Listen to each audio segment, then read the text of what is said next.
श्री स्वामी समर्थ. जय जय स्वामी समर्थ. नमस्कार. तुम्हा सर्वांचे आपल्या स्वामी आई या स्वामीमाई चॅनलमध्ये मनापासून स्वागत आहे. स्वामींच्या कृपेने नेहमीच तुमच्या आयुष्यात सुख, समाधान आणि आनंद असावा, इतकेच मी आपल्या स्वामींच्या चरणी प्रार्थना करते आणि आपल्या आजच्या या नवीन आणि सुंदर व्हिडिओला पुन्हा एकदा नव्याने सुरुवात करते.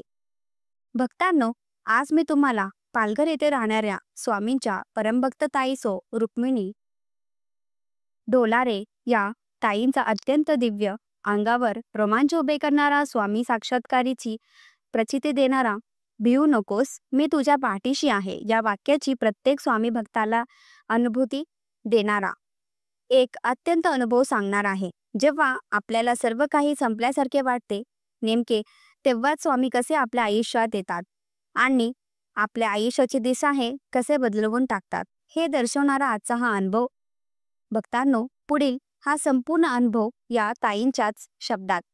ताई म्हणतात, सर्वप्रथम सर्वांना श्री स्वामी समर्थ महाराजांना माझं त्रिवार वंदन आणि सगळ्याच स्वामी भक्तांना श्री स्वामी समर्थ. आज मनात खूप आनंद आहे, डोळ्यात अक्षरशः पाणी येत आहे, कारण इच्छा खूप होती की कधीतरी माझी स्वामी अनुभूती सगळ्या स्वामी भक्तापर्यंत पोहोचावी. आणि शेवटी आज आम्ही स्वामींचे स्वामी आई या चॅनल मार्फत माझी ही अनुभूती, माझी ही प्रचिती सगळ्या स्वामी भक्तापर्यंत पोहोचत आहे. खरंच ताईंचे मी मनापासून आभार मानते. बऱ्याच वेळा मी अनुभव ऐकत तितकी काहीशी मोठी सेवेकरी मी अजिबातच नाही. खूप जुनी किंवा असंख्य वर्षापासून स्वामी सेवा करणारी देखील मी नाही. पण माझ्या आयुष्यात स्वामी आले आणि माझे पूर्ण आयुष्य हे स्वामीमय झाले. लहानपणापासूनच नशिबात गरिबी होती. गरिबीमुळे असंख्य वेळा अपमान सहन करावा लागला. बऱ्याच वेळा मित्रमैत्रिणीकडून चिडवलं जायचं. कुठे गेल्यानंतर अपमानित लागायचं. कारण एकच गरिबी लहानपणापासून नेहमीच वाटायचं की खूप गरिबी आहे आणि ही खूप दारिद्र्य माझ्या आयुष्यातून नष्ट व्हावी आणि काहीतरी चमत्कार घडून माझ्या आयुष्यात थोडी का होईना पण श्रीमंती यावी. लहानपण असंच गेलं. त्यानंतर वयाच्या 19व्या वर्षी जेव्हा माझं लग्न वय झालं, नेमकं त्याच वेळी माझे बाबा मला सोडून गेले. बाबांच्या जाण्याने आमचं संपूर्ण घर हे खचून गेले. घरात एकमेव असणारा कर्ता पुरुष निघून गेला. आता मी, आजी, आजोबा, माझे छोटे काका, आई, माझी भाऊ, इतका मोठा आमचा परिवार. आता काय करावे हा मोठा प्रश्न होता. त्याचवेळी आमच्याच भागात असणाऱ्या एका प्लॅस्टिक कंपनीमध्ये मी आणि माझी आई दोघेही कामाला लागलो. त्या कंपनीत आम्ही 4,000 महिन्याने काम केलं. दोघेहीचे 8,000 यायचे. त्यात आजी आजारी असायची. घरातील इतका मोठा कुटुंबाचा प्रपंच त्या 8,000 आम्हाला सांभाळावा लागायचा. भाऊ शिकत होता. ज्या ठिकाणी आम्ही राहायचो ते भाड्याचं ठिकाण होतं, त्यामुळे भाडंही भरावं लागायचं. कसा तरी महिना लोटायचा आणि महिन्याअखेरीस काहीच उरत नसायचा. असेच दिवस चालले होते आणि त्याचवेळी मला एक स्थळ आलं. सगळ्यांनी सांगितलं, मुलगी मोठी झाली, लग्न करून टाक. शेवटी तो मुलगा आणि त्यांच्या घरचे आमच्या घरी आले. चहा पाण्याचा कार्यक्रम झाला. त्याला मी पसंत पडले आणि माझ्या घरच्यांनाही माझा नवरा हा जसा हवा तसा त्यांना मिळाला. त्यामुळे माझ्या घरच्यांनी क्षणात होकार दर्शवला. लग्न झालं. लग्नानंतर काही दिवस उत्तम गेले. मात्र लग्नाच्या 3 वर्षानंतर मी गरोदर राहिले. 7वा महिना होता आणि त्याचवेळी माझ्या आयुष्यात एक मोठं वादळ आले. माझ्या पतीला पॅरालिसिसचा अटॅक आला. त्यामुळे त्याचे काम गेले. जिथे तो नोकरीला होतो तिथून त्याचे काम सुटले. त्याचा एक हात आणि एक पाय काम करेना असा झाला. मी 7व्या महिन्याची गरोदर. आता मी तरी या कंडिशनमध्ये कुठे काम शोधायला जाणार होते. पण घरामध्ये पैशाची चणचण होती. पतीलाही पैसे लागत होते, कारण हॉस्पिटलला सतत त्यांना न्यावे लागत होते. शिवाय डिलेव्हरी जवळ आली होती आणि त्या दिवशी त्यासोबत काही पैसे असावेत, म्हणून मी आमच्या शेजारी पाजारी असणाऱ्या काही बिल्डिंग्समध्ये कामाला जाऊ लागले. धुणा भांडी पाणी हे सगळं काम मी करू लागले. त्या प्रत्येकी घरातून मला 2,000 रुपये मिळायचे. दिवसभर मी 8 घर पूर्ण करायचे आणि त्यात जे काही पैसे मिळतील ते घरी आणून मी माझ्या पतीच्या हॉस्पिटलसाठी आणि घरात सामान भरून टाकायचे. त्यावेळी मी खूप टेन्शनमध्ये होते. फक्त डोळ्यात पाणी होते आणि मी सतत रडत असायचे. एके दिवशी मी आमच्याच शेजारी असणाऱ्या देसले काकूंकडे साफसफाई करण्यासाठी गेले होते. जेव्हा मी घरातील साफसफाई, धुणी भांडी केली तेव्हा त्यांनी मला माझ्या हातावरती एक बेसनाचा लाडू दिला. शिवाय त्यांनी मला 101 रुपये सुद्धा दिली. मी त्यांना विचारले की काकू हा लाडू कसला आणि तुम्ही मलाच पैसे का दिले? तेव्हा त्यांनी मला सांगितले, आज माझ्या घरात श्री स्वामी समर्थ महाराजांच्या 11 गुरुवार व्रताचं उद्यापन आहे. संध्याकाळी मी लहान मुलांना जेवायला बोलावले आहे. त्यासोबतच मी 11 सवाष्णी देखील पूजणार आहे. तू माझ्या घरात आलेली आहेस, तू सवाष्णी आहेस. त्यामुळे आज तुला पैसे आणि तुला दान करण्याचा मला हक्क आहे. हा लाडू जो आहे हा स्वामींना नैवेद्य स्वरूप त्यांच्या मठात ठेवून मी ते घरी घेऊन आलेले आहे आणि सगळ्यांना हा प्रसाद मी वाटणार आहे. त्यानंतर ताई म्हणल्या, तू संध्याकाळी जेवण करायला घरी ये. मी त्यांना सहज विचारले, ताई स्वामी समर्थ कोण? कारण मला स्वामींबद्दल काहीच माहिती नव्हते. तेव्हा त्यांनी देवघराच्या बाजूला असणारा सुंदर फोटो दाखवला आणि सांगितले, हे बघ, हे माझे स्वामी. त्यावेळेस त्या फोटोच्या वरती एक वाक्य लिहिलं होतं, भिवू नकोस, मी तुझ्या पाठीशी आहे. हे वाक्य पहिल्यांदा मी तिथे वाचले आणि काकू कोणास ठाऊक पण मला खूप सामर्थ्य मिळाले. तोंडावर हसू आले आणि मनात काहीतरी आनंद वाटला. मी ते वाक्य जवळपास 15 वेळा वाचले आणि मी म्हटले, असा कुठला देव आहे जो पाठीशी राहतो? मी त्यांच्याबद्दल त्या ताईंना काही प्रश्न विचारले. थोडी चौकशी केली. मग ताई मला स्वामींबद्दल बरेच काही सांगितले. त्यांचेही आयुष्य शून्य होते, पण स्वामींनी आज त्यांचे आयुष्य कसे बदलवून टाकले हे सुद्धा त्या ताईंनी मला सांगितले. आणि मग माझ्याही मनात आलं, आपणही स्वामी सेवा करू. मी ताईंना म्हटलं की ताई, तुम्ही कधी स्वामी मठात गेलात तर कृपया करून मला त्यांचा फोटो किंवा मूर्ती घेऊन त्यांचे जे काही पैसे असतील मी देईन. आणि त्या ताईंनी मला म्हटलं, अगं माझ्याकडे एक एक्स्ट्रा फोटो आहे. मागच्याच महिन्यात मी अक्कलकोटला गेले होते. तिथून मी 6 फोटो आणले होते. कोणाकोणाला देण्यासाठीच तुला हवा असेल तर तू घेऊन जा. देसील काकू या अत्यंत उत्तम होत्या. स्वभावाने छान होत्या, निर्मळ मनाच्या होत्या आणि प्रत्येकाला मदत करणाऱ्या होत्या. त्यांनी मला तो फोटो दिला आणि त्यांनी मला सांगितलं, फक्त श्री स्वामी समर्थ हा जप कर, तारक मंत्र म्हण आणि जसे जमेल तशी स्वामींची पारायण कर. त्यांनी मला सारमूळ ग्रंथ सुद्धा दिली. मी घरी आले. स्वामींचा फोटो स्वच्छ पुसून मी एका पाटावर ठेवला. समोर दिवा लावला, साखर ठेवली आणि तिथे बसून काकूंनी सांगितल्याप्रमाणे जप केला. आता स्वामीच माझे मायबाप होते. स्वामीच मला या दुःखातून बाहेर काढणारे होते. असेच काही महिने निघून गेले. माझी डिलिव्हरी झाली. मला मुलगा झाला. खरं तर डिलिव्हरीच्या वेळेस असंख्य अडचणी आणि अडथळे होते. बाळाच्या मानेला वेडे होते. मात्र तरीही मी डिलिव्हरीच्या वेळी स्वामींचे नाव घेत असल्याने स्वामी कृपेने माझी डिलिव्हरी ही नॉर्मल झाली. मुलगा 1.5 वर्षाचा झाला. आता खर्च वाढला. माझे पती अजूनही काहीच करत नव्हते, कारण अजूनही त्यांना व्यवस्थित चालता किंवा हात फिरवता येत नव्हता.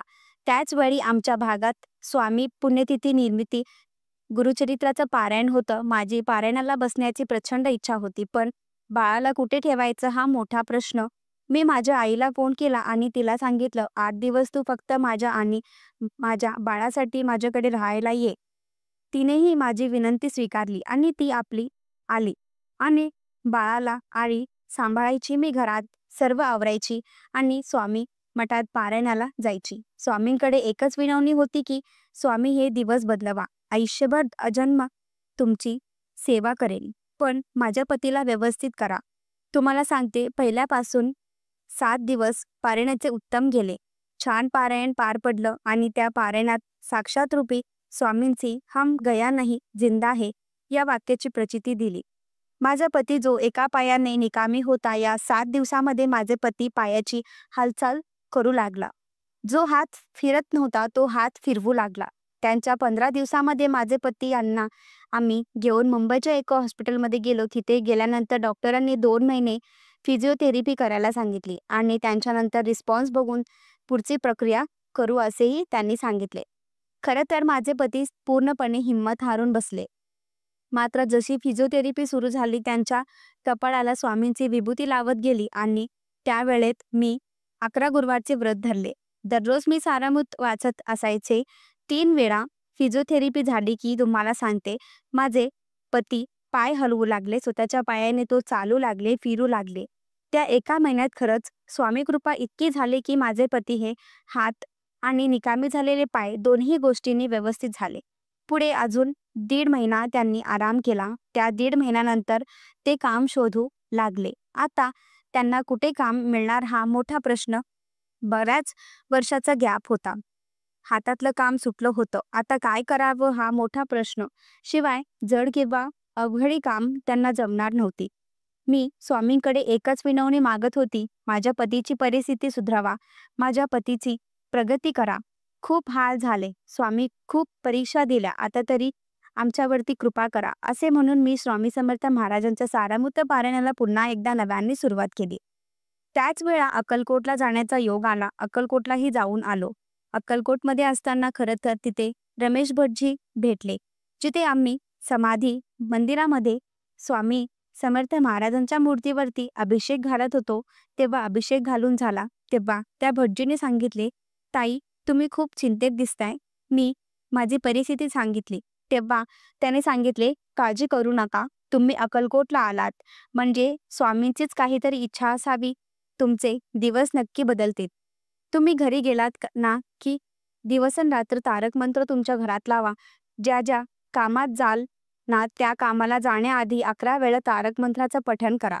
खूप महत्त्वाचं काम असेल तर तारक तीर्थ पीत जा. त्याने तुमचे सगळे प्रश्न सुटतील, यश मिळेल आणि प्रगती होईल. त्यांनी सांगितलं ते मी ऐकलं. मी घरी आले आणि घरी आल्यानंतर मी तारक तीर्थ बनवू लागले. मात्र माझ्या पतीला देऊ लागले. घरात शिंपडू लागले. तारक तीर्थ आणि तारक मंत्र हे दोन्ही गोष्टी मी दिवसरात्र माझ्या घरात करू लागले. 6 दिवस फक्त उलटले असतील आणि 7व्या दिवशी माझे चलत दीर आमच्याच भागातील पंचायत समितीमध्ये सदस्य आहेत. त्यांनी सहज माझ्या पतीला सांगितले की आपण पंचायतीची काही कामं येतात ती वाटून घेऊयात. त्यावर माझे पती म्हणाले, कामांचं ठीक आहे, पण त्यामध्ये इन्व्हेस्ट करायला सध्या तरी माझ्याकडे 1 रुपयाही नाही. खरं तर पंचायतीमधून एका 25 लाखाचं कामच आलं होतं आणि माझा धीर यांनी सांगत होता की ते काम आपण एकत्र करूयात, पण आमच्याकडे 1ही रुपया नव्हत्या. त्यावेळेस माझ्या कानात आणि माझ्या गळ्यात असणारे जे सोन्यांचे दागिने होते ते मी विकले. माझ्या पतीला अगदी माहिती नव्हती. त्यातून 4 लाख रुपये जमा झाले.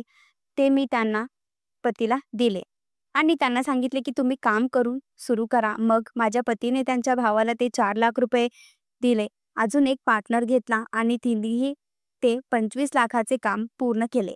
आता त्यांचे बिल यायचं. पुढचे 6 महिने बाकी होते. पुढचे 6 महिने आले आणि 6 महिन्यानंतर केलेल्या कामांचे बिल आले. 4 लाख जिथे गुंतवले तिथे वाटणीला 6 लाख आले. 2 लाखाचा प्रॉफिट झाला. त्यानंतर पुढे काम वाढत गेली.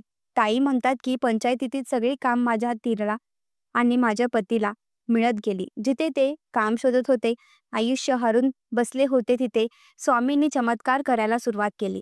मी दिवसरात्र तारक मंत्र म्हणत होते. तारक तीर्थ त्यांना प्यायला देत होते. स्वामींचे असंख्य पारायण करत होते आणि स्वामींना त्यांची प्रगती करा म्हणून सांगत होते. हळूहळू विहिरीची काम, बोरिंगचं काम, घरकुलांची काम, सगळीच काम मी माझ्या दिरांना आणि माझ्या पतीला मिळू लागले आणि त्या पंचायतातील कामाने आमचे प्रगती व्हायला लागली. माझे पती निर्मळ मनाने, स्वच्छ मनाने, खरं तर कुठलीही अपेक्षा न ठेवता प्रत्येक काम पूर्ण करायचे. दिवसरात्र उन्हातान्हात हे मेहनत करायचे आणि शेवटी त्यांचं फळ मिळू लागलं. 2 वर्षामध्ये त्या कामामधून आमच्याकडे तिब्बल 30 लाख रुपये जमा झाले आणि मग आम्ही ठरवलं की दिवस भाड्याच्या घरात राहण्याचं आता स्वतःचं घर घेऊयात आणि मग आम्ही 30 लाख रुपये इन्व्हेस्ट केले आणि 30 लाखामध्ये आम्ही एक फ्लॅट बुक केला. तो फ्लॅट 50 लाखाचा होता. 20 लाख लोन केला आणि तुम्हाला सांगते, मागच्याच महिन्यात ते सर्व काही हप्ते जे आहे आमच्या प्लॉटसाठी घेतलेले होते ते पूर्णपणे स्वामी कृपेने आज 50 लाखाचे घर मिळाले. स्वामी कृपेने आज स्वामींची स्वतःची गाडी आहे. स्वामी कृपेने आम्ही आमच्याच भागात आज जमीन सुद्धा खरेदी केलेली आहे. खरंच एका क्षणाला जिथे माझा पती चालू शकत नव्हता, हात हलू शकत नव्हता, तिथे स्वामींच्या चमत्काराने माझा पती बरा झाला आणि त्यानंतर फक्त आणि फक्त स्वामीमुळे माझा संसार सुखाचा झाला. बघितलेलं प्रत्येक स्वप्न माझे पूर्ण झालं. माझे पती देखील स्वामी सेवे करत होते. फक्त आणि फक्त तोंडात ते स्वामींचं नाव घेत आहेत. कुठेतरी शून्य झालेलं आयुष्य स्वामींनी पुन्हा पूर्ववत केलं. जन्मोजन्मी भोगलेली गरिबी दूर केली आणि आयुष्यात सुखाचे दिवस आणले. हा चमत्कार घडला तो तारक तीर्थाने, तारक मंत्राने आणि स्वामींच्या चमत्काराने. आज आयुष्य सुखात आनंदात आहे. खरं सांगते, आज सगळं काही उत्तम आहे. एका क्षणाला मी लोकांकडे मोलमजुरीचं काम करायचे, मात्र आज दिवस फुटले. स्वामीमुळे आज माझे एक भाग्य उजळले. आता माझ्या पतीचे सर्व काम उत्तम आहे. शिवाय आमच्याच भागामध्ये माझ्या पतीचे 2 किराणा मालांचे दुकान आहेत. ट्रान्सपोर्टचा व्यवसाय सुरू आहे. आज प्रत्येक ठिकाणून आम्हाला चांगली इन्कम येत आहे. ही सगळी आमच्या आयुष्यातील असणारी स्वामी कृपा आहे. श्री स्वामी समर्थ भक्तांनो, हा अत्यंत ताईंचा शून्य झालेलं आयुष्य स्वामींनी कसं चमकवून काढलं. तुम्हाला आजचा अनुभव कसा वाटला कमेंट करा. तुमचेही काही असे अनुभव असतील तर नक्कीच आपल्या चॅनलवरती शेअर करा. भेटूयात पुन्हा एकदा अशाच एका नवीन आणि सुंदर व्हिडिओमध्ये. तोपर्यंत सर्वांना श्री स्वामी समर्थ. जय जय स्वामी समर्थ.